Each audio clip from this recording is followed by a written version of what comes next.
Hola mis queridos amigos, nuevamente con ustedes su doctor Tigre, el que ronca en esta negra noche neoliberal latinoamericana, sudamericana, ecuatoriana, un médico que ha trabajado en los campos de los Andes, la costa del Pacífico y la Amazonía de Ecuador, y que le debe más a esa vida en los campos y a esa experiencia de salvar vidas que a los estudios que hizo en la universidad, que a ninguna otra cosa. Bien, hoy analizaremos hasta dónde las dimensiones del humor, las mentiras y la traición de Lenin Moreno salen y rebasan las fronteras del país. Todos sabemos que Lenin Moreno era un cómico, un chistoso, que inclusive publicaba libros de humor y hasta recibió premios internacionales por sus libros de humor.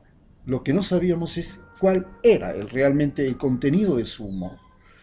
Y esto ha sido develado esta semana, hace apenas 3 días, cuando todos los noticieros del mundo internacionales, RT, Deutsche Welle, F, publican la noticia de que Lenin Moreno,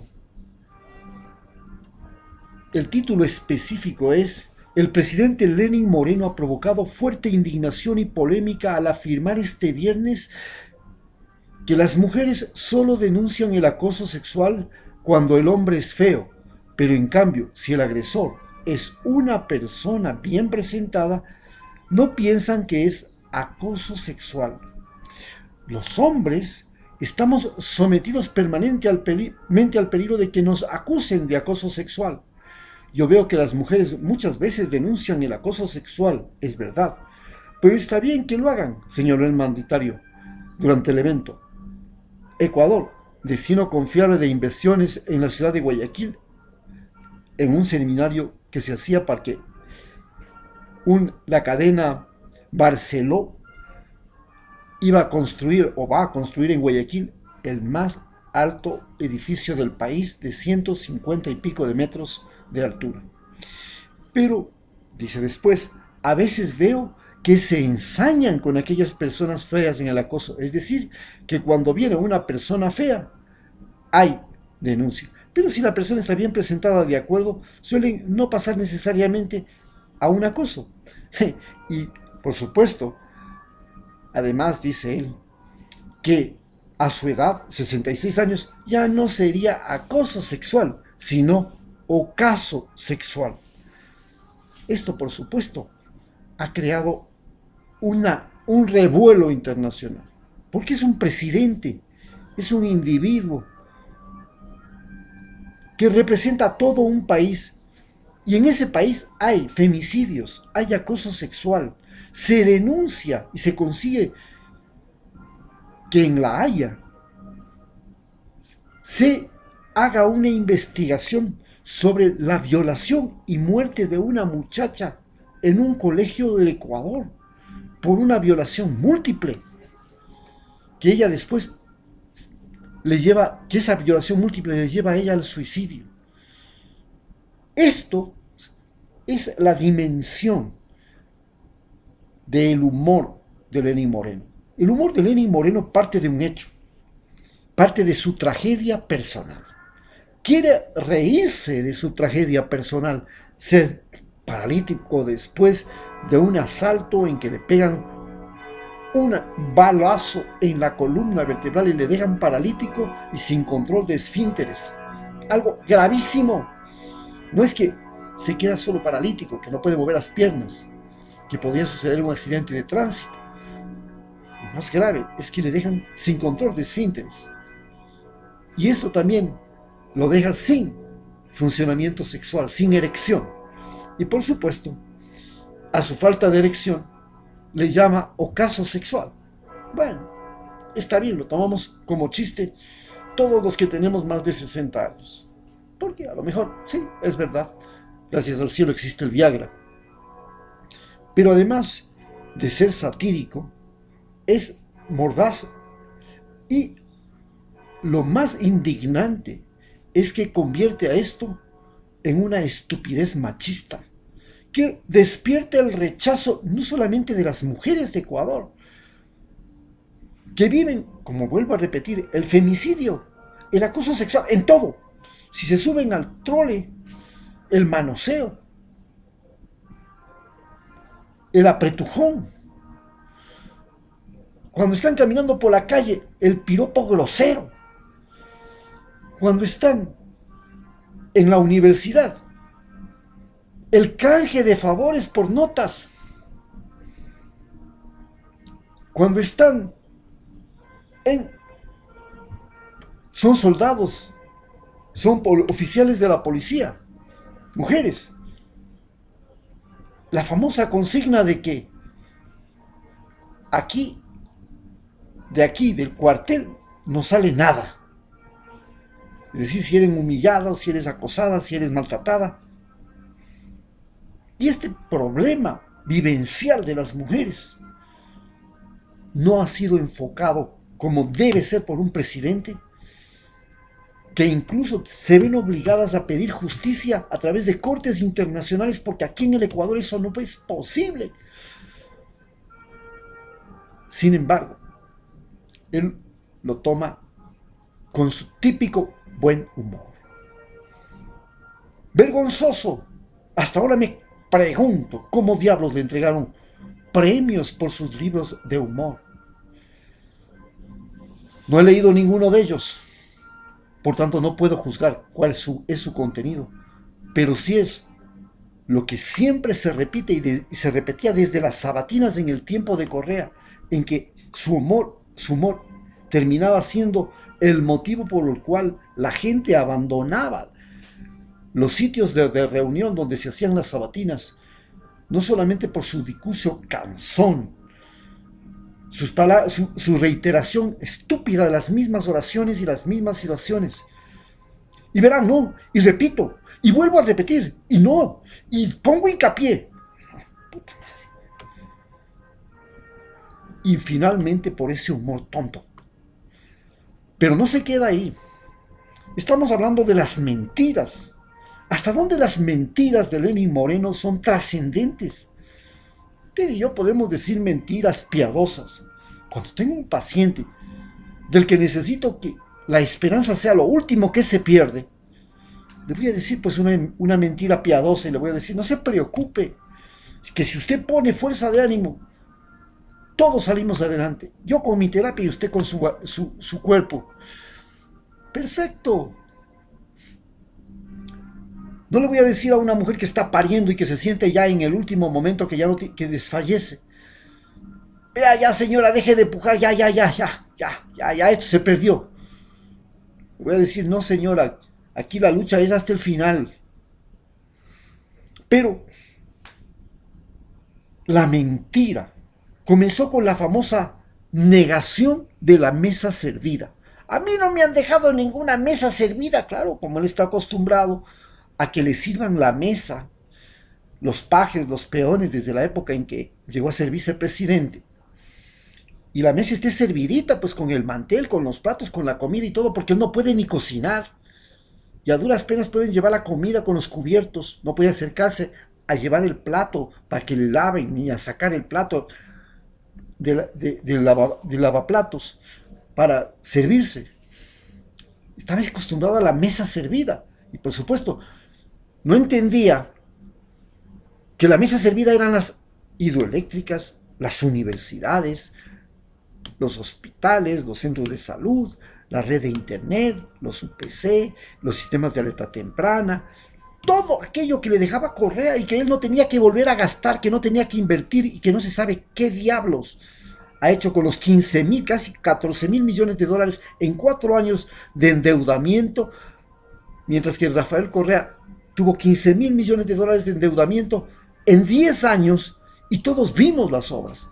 Aquí nosotros no sabemos qué diablos pasó con el endeudamiento y el dinero, los 14.000 millones de dólares que tiene de deuda, que nos deja a todas las generaciones posteriores. Y no sabemos en qué diablos, en qué poste se puso luz. Pero no se queda ahí solamente. Acuérdense que denunció que le estaban espiando, la paranoia se convirtió en mentira. Que desde Bélgica, por el celular, Rafael Correa le vigilaba porque había encontrado una cámara oculta en la pared. Después se descubrió que no era cierto. Esto es un escándalo internacional. No se contentó con eso. Se fue a Chile y dijo que era víctima de ese mismo espionaje. Pero además, cuando llegan las protestas, dicen que desde Bélgica y después desde Barquisimeto, Rafael Correa estaba controlando a los correístas y a los indígenas para las manifestaciones. Y luego no pudo probar aquello. Inclusive dijo que tenía grandes sospechas de que él había ordenado el incendio de la Contraloría porque ahí estaban las pruebas contra él. Y eso fue escándalo internacional, lo dijo en CNN, lo dijo en Chile, lo dijo en todas partes. ¿Hasta dónde la mentira se convirtió en noticia internacional y acusó a Maduro también y a los venezolanos de estar infiltrados en las manifestaciones, provocando todos los daños que habían causado las manifestaciones que superaban millones de dólares? ¿Cómo diablos llegó a tener su capacidad de mentir una trascendencia internacional que hoy le sirve para justificar la crisis? No, si la crisis que tenemos es por la deuda que nos dejaron. Y hasta un monseñor que escribe en el diario El Comercio los domingos, un cura de esos, de la derecha, como el de que existía en la diócesis de Guayaquil, que era el máximo de la diócesis de Guayaquil y que se oponía a la nueva constitución del 2008, que la llamó la constitución abortera. Ese cura Parrilla, no sé cómo se llama, déjenme ver cómo se llama este señor monseñor. Bueno, ya les voy a contar el nombre, pero cuando ustedes lo lean los domingos, ahí está este monseñor, que por ley, antes de Correa, no podía hablar, porque cuando se declaró el Estado laico, lo primero que se le dijo es: ustedes los curas no se meten más en política. Eso lo hizo Eloy Alfaro. Pero Correa les devolvió la posibilidad de participar en política. Y cuando el padre Graciano salió a favor de Correa, este monseñor, este cura, salió a gritar que el padre Graciano y todos esos de la teología de la liberación estaban rayados, habían perdido la visión verdadera de Cristo porque la visión de Cristo fue la misma que tuvieron los conquistadores españoles, que encontraron en la iglesia la justificación para todos los abusos, para todas las violaciones, para crear el mestizaje, para justificar a los negros esclavos. Recordemos que los jesuitas fueron los primeros que trajeron esclavos a América. Y para justificar toda la explotación y el uso del oro, porque la religión católica, inclusive hasta el día de hoy, no rinde culto a Dios, rinde culto al oro. Y si ustedes no se han dado cuenta, pregúntense por qué diablos el copón donde va la hostia tiene que ser de oro y no como lo tiene el padre Graciano en su iglesia en Quito Sur, que es un simple tiesto de madera, un vasito de madera humilde, bien pintadito, por artesanos ecuatorianos, mientras que en el resto de las iglesias pobres y ricas de este país sigue saliendo el copón de oro lleno de perlas, porque ese es el lugar donde tiene que ir el vino, porque en realidad lo que se rinde no es culto a la sangre de Dios, que es el vino, entre comillas, la droga con la que nos dominaron, el alcohol, sino además es el culto al oro. Los templos se hicieron de oro, todo se hizo de oro. La religión católica se convirtió en el culto al oro, y este monseñor se pone de rodillas ante los ricos de este país. y defiende a los ricos de este país, y defiende la propiedad privada, y defiende el derecho a la ganancia ilimitada.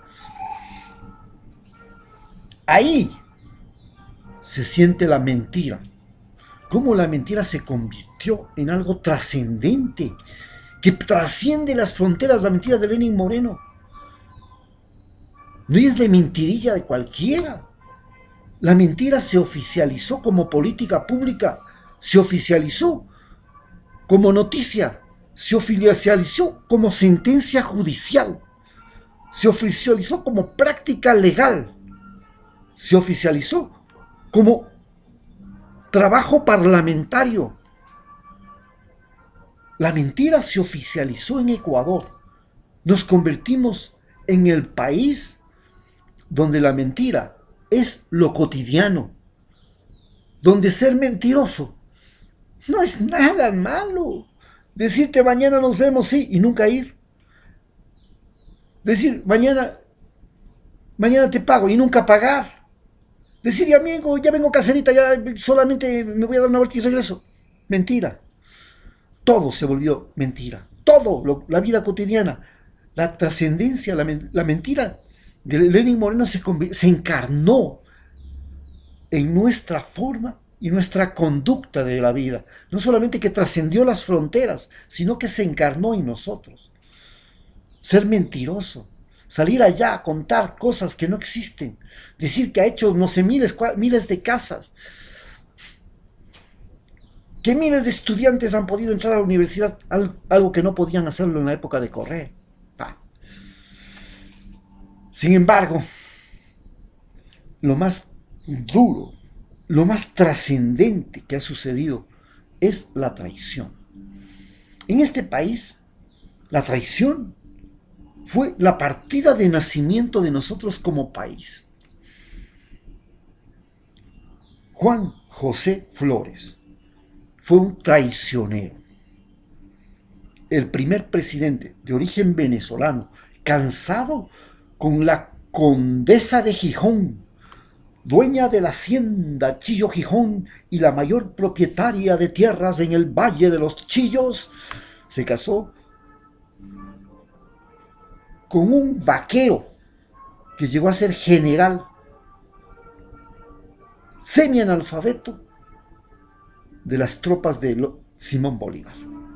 Y este vaquero semianalfabeto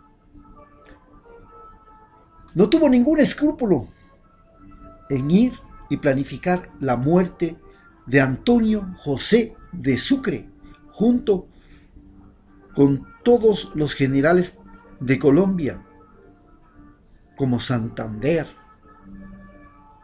como Bando, y asesinarlo en el Distrito del Sur, en nuestro territorio, porque lo asesinan en Pasto. Ahora Pasto es parte de Colombia, pero en ese momento Pasto era parte del Ecuador y el que mandaba en ese territorio era Juan José Flores. Era el responsable de la seguridad de Antonio José de Sucre. Y lo mandó. Nacimos como país de un traidor. Y este no se contentó con traicionar a Simón Bolívar. Prácticamente fue un dictador que duró 15 años hasta que el 8 de marzo de 1845, un levantamiento de los ricachones de Guayaquil, banqueros y comerciantes, lograron destituirlo y lo mandaron a España con una pensión vitalicia, dizque como embajador. Y una vez que estuvo como embajador en España, fue donde la reina y le dijo: yo puedo organizar una misión militar para reconquistar el virreinato de Lima. ¿Así? Claro. Yo conozco todo. Sé cómo opera el ejército libertador. Yo fui parte de él. Podemos derrotarlo. Y organizó la misión de reconquista. Entonces, el presidente Monroe de los Estados Unidos, que ya tenía puesto el ojo en las colonias abandonadas o independizadas de España, estableció la famosa Ley Monroe. América para los americanos. Se suponía que era para todos los americanos desde Alaska hasta la Patagonia. Pero no, se entendió que América era para los norteamericanos. Y gracias a él, entre comillas, se impidió que las tropas españolas volvieran a desembarcar en Lima y reconquistaran la Real Audiencia, el virreinato. Fue doblemente traidor, pero gracias a él, a Juan José Flores, este país, que en 1860 estaba dividido en 4 estados, uno de Guayaquil, uno de Cuenca, uno de Loja y otro de Quito, el de Quito gobernado por García Moreno, el de Guayaquil por Franco, el de Cuenca por un Carrión y el de Loja también por otro Carrión. Franco estaba de moda los protectorados. Y entonces China era protectorado de Inglaterra. India era protectorado de Inglaterra. México dijo, yo también quiero el protectorado porque un indio había llegado a ser presidente en las elecciones, después de que le tumban a Porfirio Díaz, Benito Juárez. Y Benito Juárez llega presidente. Entonces todos los ricachones de México se unen contra Benito Juárez y piden el protectorado de Francia y le mandan a Maximiliano como emperador de México. En ese tiempo México iba hasta, estamos hasta el estado de Colorado. Hasta allá arriba llegaba, hasta la Alaska. Todo el Pacífico de los Estados Unidos, más toda la frontera sur, Texas, Arizona, Nuevo México, California, todo eso era México. Viene la guerra, los mexicanos lo fusilan a Maximiliano, los norteamericanos se aprovechan de la crisis, le quitan el territorio de Texas, Nueva Arizona, Nuevo México, California, Colorado, Nevada, Ohio. Mientras tanto, acá también vienen a pedir el protectorado. Gabriel García Moreno pide el protectorado a Francia y le ofrece Manabí y la Amazonía. Franco pide el protectorado a Inglaterra y le ofrece Maynas y Quijos.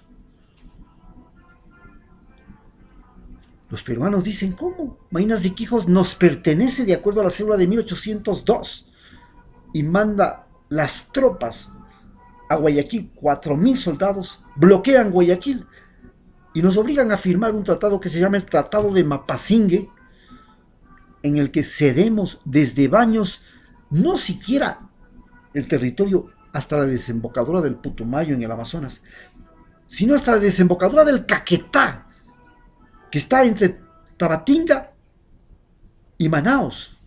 Hasta allá llegaba el territorio de Ecuador. Y nosotros tenemos que Perú se llevaba toda esa Amazonía, llamada Maynas y Quijos, porque en 1802 el rey Carlos III le había devuelto la jurisdicción de esa zona al virreinato de Lima, debido a una sublevación, la rebelión de los estancos que hicieron los quiteños contra el rey de España. Pero como Gabriel García Moreno le vence a Franco y le quita, Gabriel García Moreno desconoce ese tratado y dice, esto fue hecho por un dictador que no tenía ninguna autoridad en el Ecuador. Y logra Gabriel García Moreno, gracias a la contribución de Juan José Flores, devolverle al Ecuador la integridad territorial que querían separarla Loja, Cuenca y Guayaquil, y la vuelve a poner a Quito como sede del gobierno y capital de la nueva República del Ecuador. Pero vemos cómo el traidor y los traidores como Franco no dejaron pasar la oportunidad. No contento con estos dos traidores, Flores y Franco, nos toca enfrentar al otro nuevo traidor. Llega la revolución de Alfaro. En la revolución de Alfaro, el Ecuador deja de ser un estado católico y pasa a ser un estado laico. Le quitan las tierras y las propiedades a la iglesia que hoy Monseñor Parrilla, a través del diario El Comercio, dice que fue una barbaridad que hicieron. Y el Ecuador deja de ser un país subordinado al Vaticano y la iglesia deja de ser la gran propietaria del 60% de las tierras fértiles del país, especialmente situadas en la sierra. Porque ahí había carreteras, había mejor clima, porque la costa era territorio de inundaciones, no había carreteras, ahí no tenía mayor jurisdicción, y en la Amazonía ni siquiera habían entrado, porque después de 1760, en que son sacados los jesuitas, nosotros nos olvidamos de que teníamos la Amazonía. Gracias a eso, los brasileños primero nos quitaron territorio, luego nos quitaron los colombianos, luego nos quitaron los peruanos. Finalmente, con el general Leonidas Plaza Gutiérrez, un vendedor de chicha en Bahía, al que Eloy Alfaro lo convirtió en general y que se casó con la mujer más rica de la provincia del Cotopaxi, y de donde sale su hijo, Galo Plaza Lazo, porque era de la familia Lazo, la dueña de la provincia del Cotopaxi. Y hasta ahora tenemos un pueblo que se llama Lazo, y unas heladerías de esa familia que se llaman La Avelina, porque era el mayor terrateniente ganadero de la sierra. Este general lo apresa y después lo mata, luego de derrotarle en una guerra que se llama la Batalla de Huigra, a Eloy Alfaro. Y lo quemamos aquí, en el Parque del Ejido, después de arrastrarlo por todas las calles de Quito, con una chusma alentada por el diario El Comercio y la Iglesia Católica de Monseñor, que ahora defiende y escribe en el diario El Comercio. Esa iglesia antiabortera, esa iglesia racista, esa iglesia terrateniente, esa iglesia idólatra del oro, que hoy día ha vuelto a retomar el poder y le ha silenciado a la teología de la liberación de mi padrecito Graciano, se vuelve a presentar. Pero el último traidor, el último descarado traidor, pero sinvergüenza traidor, infame traidor, que suena a nivel mundial y que nos ha estigmatizado a los ecuatorianos, es Lenín Moreno.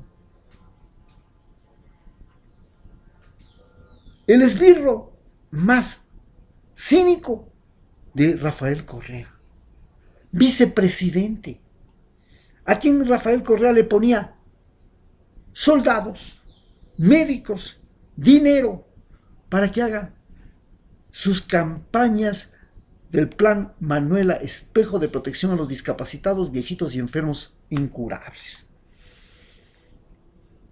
Su mujer pasó a ser la primera dama de la nación, porque la mujer de Rafael Correa no le gustaba eso, no se prestó para eso, pero la otra sí, era la dama caritativa del país, la Rocío González, que nadie sabe de qué se graduó, qué estudió, qué hizo. Y esta mujer, que hoy maneja el gobierno, porque su marido solo puede trabajar 2 horas, y que es la que le dice al hombre que le empuja la silla de Lenín Moreno para dónde tiene que apuntar su cara, a qué horas tiene que llegar a la mesa, a qué horas tiene que irse a dormir. Esta mujer, junto con su marido, a más de que le traicionan a Correa y se pasan completamente al partido de oposición, que el día de ayer han roto su alianza en la Asamblea Nacional. Se han peleado el CREO y Alianza País por el problema de la presidenta y el juicio que se le quiere hacer a la presidenta Tamaint del Consejo del Consejo Nacional de la Corte, perdón, del Poder Electoral, del Consejo Nacional Electoral. Se pelean el día de ayer y ahora están las noticias de hoy día, que están peleados ya, porque formaron una alianza, se pueden ustedes imaginar, formaron una alianza firmada y ratificada entre Alianza País, con todos sus traidores, la mayor parte. Acuérdense, ahora el director de Alianza País es el ex prefecto de Pichincha, Baroja, y el hombre duro, el ex alcalde de Quito, los dos esbirros y cepillos de Correa, Barrera, los dos esbirros y cepillos de Correa, que él también lo traicionan. El día de ayer se pelean porque a Tamaint la quieren enjuiciar y los otros no la quieren enjuiciar porque quieren armar la componenda para las próximas elecciones. CREO y Partido Social Cristiano quieren ponerle a Pita de presidente del Consejo Nacional Electoral para comprar las elecciones con la plata del multimillonario, de los dos multimillonarios, el que tiene 700 millones, Jaime Nebot, y el que tiene 4.000 millones, Guillermo Lazo, más la plata que está dispuesto a poner, no importa cuánto sea, Donald Trump para ganar las próximas elecciones, porque le sale más barato comprar elecciones utilizando cualquier sistema.